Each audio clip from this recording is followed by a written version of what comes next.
राधे राधे गुरुजी। जी गुरुजी मैंने आपको पहली बार देखा है, पर मैं भी बहुत दूर से आई हूँ। मुझे आप बहुत मैं अपनी मम्मी के बारे में पूछना चाहती हूँ जो बहुत परेशान रहती हैं।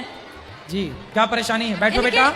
इनके बेटे इनको बहुत परेशान रखते हैं, ऐसा क्यों? क्योंकि मेरे पिताजी तो है नहीं है, मतलब ससुर जी, तो मेरी मम्मी को है ना बहुत परेशान करते हैं। तो आप अपने पास रखो ना इनकी। मेरे पास रहती हैं, जब भी वो बहुत परेशान रहती हैं। उनके बड़े बेटे उनको बहुत परेशान रखते हैं। ले आना कथा में सुनाएंगे उनको उनके बस जे के पैसों के पीछे लड़ाई होती रहती है। मेरे पिताजी की नौकरी थी, उन कारण इनके पैसे आते हैं, तो उन कारण इनका बड़ा बेटा इनसे बहुत लड़ता है। ऐसा क्यों लड़ते हैं? तो बेटे बेटे से मोह ममता छोड़ो, मैया भजन में मन लगाओ। वो लड़ता उसको नहीं लगता। मैं इनको बहुत बोलती हूँ कि उनको छोड़ो, घर में मन लगाओ। हाँ। कुछ ही मतलब भैया बात कराओ, मैया से बात कराओ। मैया सुनो, तुम्हारे बेटा तुमसे लड़ते हैं, हाँ। फिर भी तुम बेटा बेटा करती हो। राम राम कब कहोगी? बिल्कुल करते हैं, थोड़ी बहुत कमाओ कमाओ तो याद कर ही लेते हैं। किसको? भगवान को। हाँ। भगवान को कभी कभी याद करती हाँ, हो कर लेते हैं। और बच्चे को रोज करती हो। अब वही तो कहिए। हाँ, अब बच्चे तो अब तुम्हारा भी मन संसार से हट नहीं रहा है। इस उम्र में भगवान में लगे तो कोई कष्ट ही नहीं है। अब बेटा तुम्हें गाली दे रहा, मार रहा, फिर भी तुम बेटा बेटा बेटा बेटा कर रही हो। अब ये तुम्हारा ही दोष है। ना जी। अब तुम ही जब मन लगाई हो तो फिर भोगना पड़ेगा। मैया हाँ। बोलो सीताराम। और सीताराम सीताराम सीताराम बोला करो। बोलो श्रीमन सीताराम, नारायण। सीताराम। अब बेटा बेटा ना बोलना, नारायण। सीताराम सीताराम कभी बोलना। कभी परेशान तो नहीं रहेंगी गुरुजी? मैंने आपको पहली बार देखा है, अपने मन की प्रेम मैंने तुम्हें बता दी है अपनी। मैया को समझाना कि मन भगवान में लगाएं। वो मेरी अटक, मैं उनको बहुत अच्छा रखती हूँ, बहुत अच्छा रखती हूँ मैं उनको। बस आपकी कृपा है, आपकी कृपा बनी रहे हमेशा। खुश रहिए। राधे राधे गुरुजी।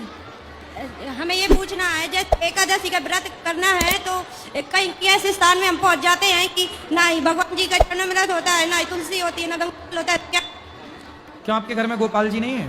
नहीं नहीं तो ले आओ ना गोपाल जी। हम यहाँ पर ग्वालियर में, मतलब हम यूपी के हैं, इधर पे पोस्टिंग हुई है हस्बैंड की, तो इधर पे नहीं है। तो जहाँ रह रहे हैं एक छोटा सा भगवान का स्थान बना लेना। वहीं जैसे नहीं हुआ तो पूछना है। कैसे नहीं होगा? हो जाएगा। कहीं कहीं तीर्थ यात्रा या कहीं घूमने चले गए, एकादशी पड़ गई तो फिर क्या करें? तो आप एकादशी जहाँ पड़ जाए वहीं रह लो। कोई बिना बात नहीं। बिना चंद्रव्रत, बिना तुलसी हाँ के। कोई बात ठीक नहीं, है। एकादशी भी हो जाए। गुरुजी, एक हमारी दीदी का सवाल था, वो आपकी बहुत 4 साल से मतलब आपकी कथा सुनती है। उन्होंने पूछा था कि गुरुजी से पूछना, श्री शिवाय नमस्तुभ्यम का अर्थ क्या होता है? भगवान शिव को हम नमस्कार कर रहे हैं, ये अर्थ। ठीक है। और एक हमारी मम्मी का सवाल था कि जैसे किसी कपड़े में राधा का नाम होता है, राधा मैया का या भगवान जी का, तो उन कपड़े का क्या करें जैसे फट जाए या कुछ भी हो जाए? प्रॉपर तरीके से विसर्जित करो। नदी के किनारे गड्ढा खोद करके और वहाँ पे गड्ढे के अंदर डाल के बालू डाल दो। ठीक है गुरुजी। राधे जय श्री नारायण गुरुजी। जी आपके चरणों में कोट कोट प्रणाम। गुरुजी, मेरा प्रश्न ये है कि सेवा भक्ति करते हैं तो दुख क्यों होता है ज़्यादा? दुख क्यों? क्यों? जितनी सेवा करते हैं उतनी दुख ज़्यादा होता है। नहीं, ऐसा तो नहीं है। सेवा करने वालों को दुख कहाँ मिलता है।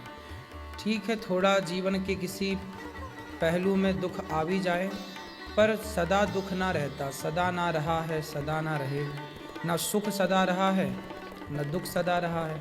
सुख दुख ना बेटा, दुख से घबराना नहीं चाहिए। आप लोग क्या करते हैं? दुख से घबरा जाते हैं। दुख और सुख ऐसे ही आते हैं जैसे दिन आता है फिर रात आती है, रात आती है फिर दिन आ जाता है। 12 घंटे का दिन है तो 12 घंटे की रात है। ऐसे ही यदि जीवन में सुख मिला है तो दुख भी मिलता है ना।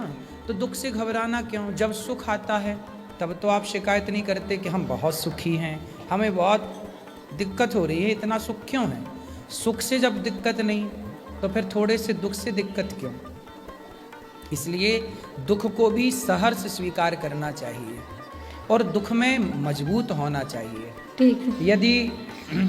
यदि हवा ना चले, यदि मौसम में बदलाव ना हो, जब बदलाव मौसम में आता है, तूफान, हवा, बारिश और फसल सारे चीज़ को सहन करती है, तब तो फिर वो किसान के घर फसल पहुंचती है। यदि वो बर्दाश्त ही ना करे, अब देखो सर्दियों में आप घर के अंदर रजाई के अंदर होते हैं, यस। लेकिन गेहूँ, चना, ये फसल सर्दी में ही होती है। ये पूरी सर्दी में बाहर वो सारी सर्दी को सहती हैं। यदि वो ना सहें तो उनके अंदर फिर वो ताकत कैसे आए जो ताकत उनके अंदर है। इसलिए तो सुख दुख सहना है ना, सहो। आपको सहन करना नहीं आता, इसलिए दुख परेशान करता है। आएगा तो दुख भी हंसते हंसते कट जाएगा। ठीक गुरु जी, अब आप ऐसे आशीर्वाद दो कि सदा बिहारी जी के चरणों में सेवा भक्ति मेरा सदा प्रेम बढ़ता रहे। खुश रहो, खुश रहो।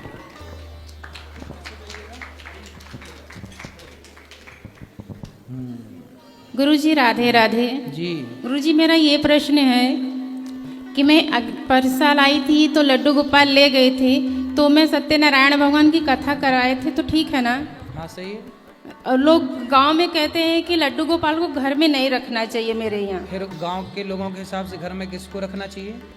ऐसे बोलते हैं हमको। नहीं, उनसे पूछा नहीं आपने कि गांव में आप लोगों के हिसाब से किसको रखें? और नहीं, उनके हिसाब से किसको रखे पूछा नहीं आपने इस सवाल? नहीं, हम उन लोग के मुंह नहीं लगना चाहते। अरे राम राम, बस वही पूछेंगे, तुम भी तो कुछ पूछा करो। और अब ये सुनो, अब गांव वालों से पूछना जी कि तुम्हारे हिसाब से किसको रखे, जी है ना? जी ठीक है। किसको रखे उन लोग से पूछना, तुमने किसको रखा? पड़ोसन को? और फिर आप हमने कहते तो हो गोपाल गुरुजी जी को की, रखा है।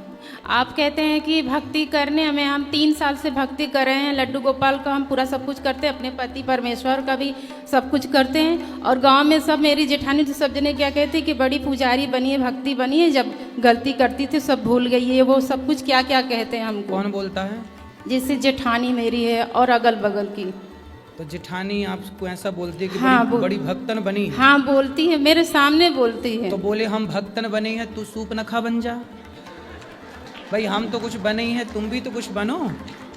पर मैं बड़प्पन के लिहाज करती हूँ, जवाब नहीं अरे देती इन हूँ। दुष्टों के लिए क्या बड़प्पन, जो ज्यादा ऐसे उल्टा सीधा बोले उनको थोड़ा जवाब देना सीखो। ठीक है। जो ज्यादा मीठा होता है ना, गन्ना ज्यादा मीठा होता है, जी, तो लोग उसे कोल्हू में पेरते हैं, जी है ना? ठीक। तो थोड़ा ज्यादा मीठे ना बनो और जवाब दिया करो। जेठानियों को एक बार बोल दोगी ना तो सदा के लिए चुप हो जाएगी। ठीक है गुरुजी, आपका आशीर्वाद मेरे परिवार पर बना रहे। श्री राधे राधे। जेठानी को क्या बोलोगी बताओ? वही आप बोले ना, थोड़ा जवाब दे देंगे। दे देना, तुम ठीक सीधी है। हो ना? ठीक है गुरुजी, राधे राधे। ठीक है। मेरा बेटा मेरी जान का दुश्मन बन गया है। क्या कहता है बेटा? बेटा 4 महीने से मुझे कमरे में कैद रखा था। क्यों? मेरी प्रॉपर्टी नाम करा लिया बेटा। और फिर? मैंने ये कह दिया था जो प्रॉपर्टी है मैं दान करूंगी। अच्छा। तो मेरा बेटा, मेरी बहू और मेरा जमाई मेरी जान का दुश्मन बन गया है। मैं 3 महीने से यहाँ रह रही हूँ, सिर्फ मेरी बहन सपोर्ट कर रही है, बाकी कोई नहीं कर रहा है। तो बेटे को लाना, हम बात वो करेंगे। नहीं आएगा। अभी एक टर्री वाले ने मुझे मथुरा में कमरा दिलाया, तो वो टर्री वाला भी बिक गया। कह रहे उस मेरी बहू ने उससे कहा 30-40 हज़ार रुपए दे दूंगी, मेरी सास को मेरे हवाले कर दो। मैं 4थी मंजिल फलांग के आई हूँ गुरुजी। 4थी मंजिल से कूद के आई हूँ मैं। 4थी मंजिल से कूदी? किसी की छत पर कूदी थी मैं। फिर उसकी छत से किसी और की छत हाँ, पे? जब मैं आई हूँ। तो आप अच्छा जंप, मतलब ऐसा पहले मैं अभ्यास गुरु- था मेरे कूदने? को ना 2 दिन खाना नहीं दिया, अन्न का दाना नहीं दिया, पानी की बूंद नहीं दी। आप कूदी, लगी तो नहीं चोट? चोट लगी थी मेरी कमर में, रीढ़ की हड्डी का मांस तो फट गया। क्यों कूदना पड़ा? बहू परेशान करती? बहुत ज्यादा टॉर्चर करती थी, खाना नहीं देती थी, पानी नहीं देती थी और कमरे में कैद रखती थी। फिर? तो मैं ये चाहती हूँ, या तो आप मुझे अपने पास रख लो, ठीक और है। नहीं, जो है ना मेरी प्रॉपर्टी है मैं दान करूंगी। नहीं, प्रॉपर्टी बच्चे को दो, बेटे को दे दो। बेटा क्या मेरे को करेगा ना- फिर? मैं आपका 3 महीने से इंतजार कर रही हूँ। तो बहू आपकी क्यों ऐसा व्यवहार करती है? इसलिए- आपने अच्छे से रखा नहीं होगा बहू बहू को अच्छे से रखा। जो पहले वीडियो वायरल हुई है ना यहाँ पे, जब से मेरे जान के दुश्मन बन गए हैं, मुझे नहीं पता था यहाँ लाइव चलती है। तो आपने बहू को प्यार से, बहू को बेटी की तरह नहीं रखा क्या? बहुत समझा, मगर बहू ना उसके पियर वाले सारे रहते हैं, साथ में रहते हैं? हाँ घर में रहते हैं। 2-2.5 करोड़ की कोठी है। मैंने यही पहले भी कहा, पैसे की कमी नहीं। अब मुझे 10 महीने से बेटा खर्चा भी नहीं दे रहा है, मेरी बहन खर्चा दे रही है। कोई बात नहीं, आपकी बहन बहुत अच्छी है, बहन के पास मगर रहो। मुझे ना मेरे बहन बहनोई आने की कह रहे हैं, मुझे आप अपने पास हाँ, रख। ले आना बहन बहनोई को, खुश रहिए।